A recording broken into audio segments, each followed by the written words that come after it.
We've got a few minutes left. Maybe we should talk about one other thing related to sort of this debate about minarchism, anarchy, whatever. We question. I mean, for the most part, with the exception of failed states like Somalia, governments exist and they're going to continue to exist.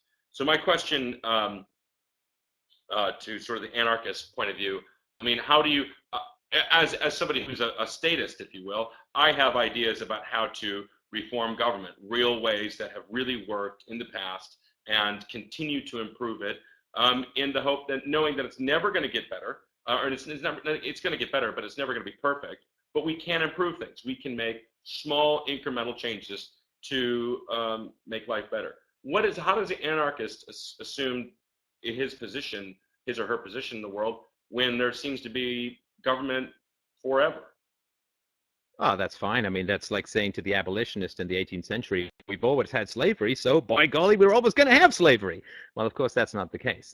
Just because an institution has existed forever, whether it's the brutalization of children, the subjugation of women, or the existence of slavery, or feudalism, or serfdom, and you name it, all of these institutions can pass away with resolute moral courage. So the idea that it's always been with us, therefore it always has to be with us, is like driving at high speed forwards, only looking in the rearview mirror. You're not going to do anything but crash.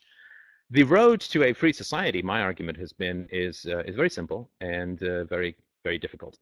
The very simple thing is to recognize that the non-aggression principle applies to children first and foremost. The studies that have come out of brain science over the last 10, 15 years are truly astounding. That if you raise a child without spanking, if you raise a child without aggression, if you raise a child without violence, the odds of them becoming drug addicts, the odds of them becoming, destructively promiscuous, the odds of them having children out of wedlock, the odds of them becoming criminals, the odds of them becoming politicians, if I dare repeat myself, the odds of them becoming violent, aggressive, or destructive are almost zero. I mean, it's as close to zero as you can conceivably get in these sorts of issues. And Okay, so the way that you solve problems in society is, we say, well, we all need a government because there's dangerous people in the world. Of course, dangerous people go to the government and make everybody's life hell. Is that we take the non-aggression principle, we apply it in our own families, we apply it in our own child raising, and we raise children who aren't going to be interested in political power, who aren't going to be threatening their fellow citizens, who are going to grow up speaking the language of peace and reason and negotiation. As that begins to spread in society, the need for government, the credibility for government's services will just begin to diminish, because there'll be much less dysfunction in society. There'll be much less desire for people to have power over others, which is another symptom of dysfunction and brutalized childhoods. I mean, the personal histories of politicians are just rife with child abuse. And so this is how we grow out, how we outgrow the state. It's nothing to do with the revolution, and it's nothing to do with some abstract political argument. It is simply to do with taking the values that I'm sure you and I agree with, non-aggression principle and so on, applying them to that where it counts the most, which is in the raising of our children. Over time, that grows a society that outgrows a state, and where the state will then look to people in that society the way we look at slavery. Like, how on earth could that ever have existed? Well, I mean, while I find your position intriguing, that's like trying to stop a train with the BB gun. You cannot outgrow the state with teaching children how to be, voluntary people who don't want to participate in politics. So the alternative is the option A with Stefan is wishful thinking, hopeless philosophy and idealism, and the alternative is participate with government, try to make government reform, and in the hope that it's never going to be perfect. However, we may be able to make proximate solutions to insoluble problems. I don't expect the people that are in the Stefan camp to necessarily be converted to my point of view. However, the idea is that we need to participate with society and government, or else it's going to eat our lunch. That's the alternative. So wishful thinking or make proximate solutions to insoluble problems. Those are your choices. I guess if something which is scientifically validated, actionable by just about everyone, and has been proven to raise people who don't want power over others and who are not prone to violence. If that's called wishful thinking, as opposed to more of the same, which is to try and engage in a political process with a government that has grown about 20-fold over the last 100 years and shows no sign even of slowing down, that is wishful thinking. To think that you can somehow outclimb the growth of the state by, talking to politicians as if politicians aren't just listening to people who give them money and people they can bribe. To try and grapple down the Leviathan as it gets stronger relative to our ineffectualness, that to me is complete wishful thinking. To think that more of the same is going to change the trend of the growth of the state. There is another approach which is scientifically proven to produce people who won't be subjugated by the state and who won't have the desire to subjugate others through the state, who won't be threatening their fellow citizens and provoking the desire for a state. This idea that we can manage and wrestle down the Leviathan, it didn't happen 40 years ago when the Libertarian Party started and the government was about 20% the size it is now.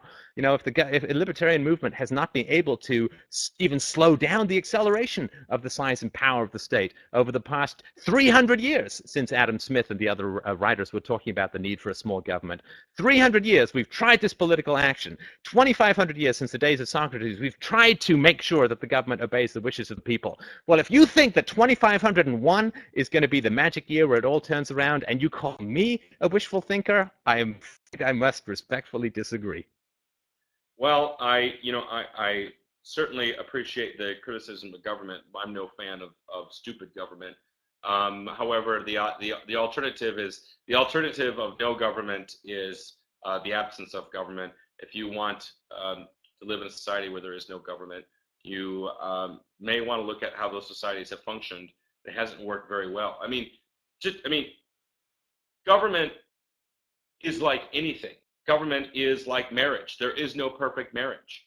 Government is like water. There is no perfectly clean water. There is nothing perfect in this world. And simply thinking that we can raise our kids in the mountains of Nova Scotia and think that somehow that they're going to train them to be nonviolent, somehow that's going to fix the problems. No, we need people to live in community, work together, and try to reform society from inside out. Sure, and if you feel that I should look at the history of statelessness and draw my conclusions from that, I would simply ask you to look at the history of the growth, just of the US government, aimed to be sustainably designed as the very smallest government in history. It has now grown to the very largest government the world has ever seen. I think that that's probably worth examining the causes of that as well. And I don't think it was a lack of motivation in the population to keep government small. Americans have consistently complained about the size of government.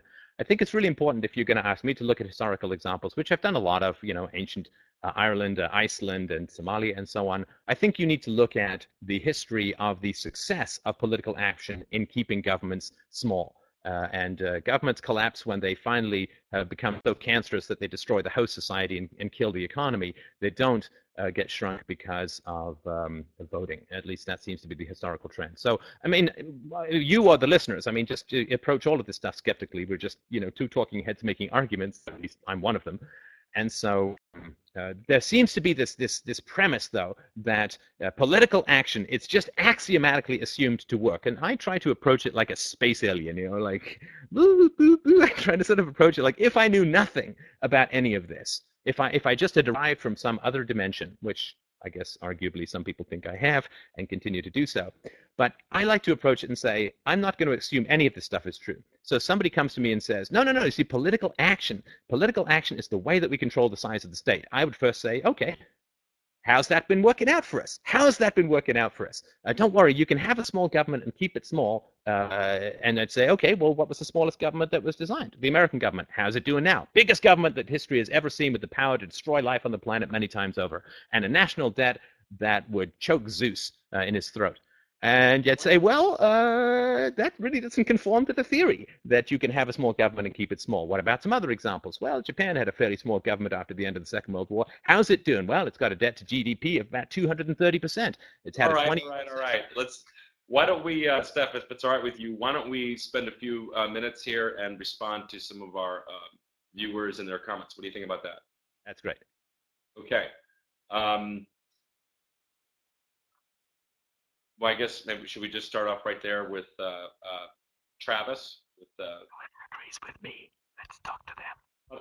How do we eliminate $16 trillion of debt? Well, I don't think that that's possible. I think that the debt is grown so large it's virtually impossible to pay off.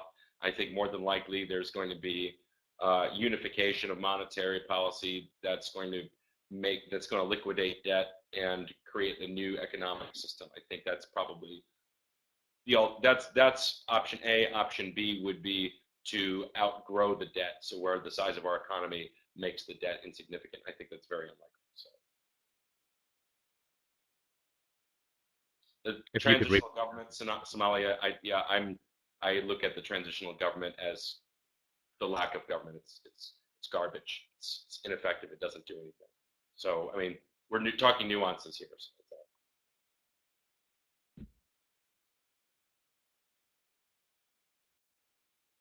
anything for Stefan?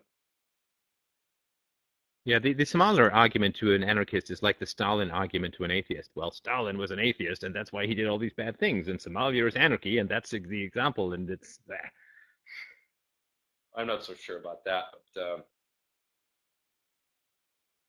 how do you support the use of force to achieve your objectives in society? That's an interesting question. I mean, Stefan, I mean, you would say it doesn't. I mean, you don't like the idea. Is that correct? Well, I would say that, Jake, if you want to sign a contract with an agency that gives it power over you and your children and their children, even though they haven't signed a contract, and can go into debt on your behalf and start wars on your behalf and so on, I would strongly urge you not to, but, and I would certainly disagree that you could ever sign your children into obedience to some sort of social contract, but that would be your choice and you would be free to do it. I would never initiate the use of force against you for following your conscience and living your life and organizing your life and your society the best way that you believe was the case.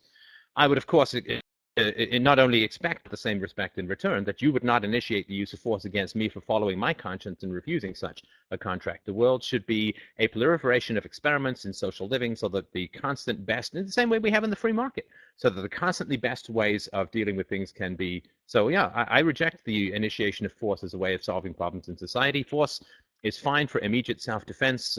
Shoot a guy in the kneecap, he's running at you with a chainsaw. But as far as initiating force to solve social problems, I would never inflict that on others, and I damn well demand the same respect in return. Right. Well, I guess I look at it is that if force benefits the masses and it doesn't intrude in your day-to-day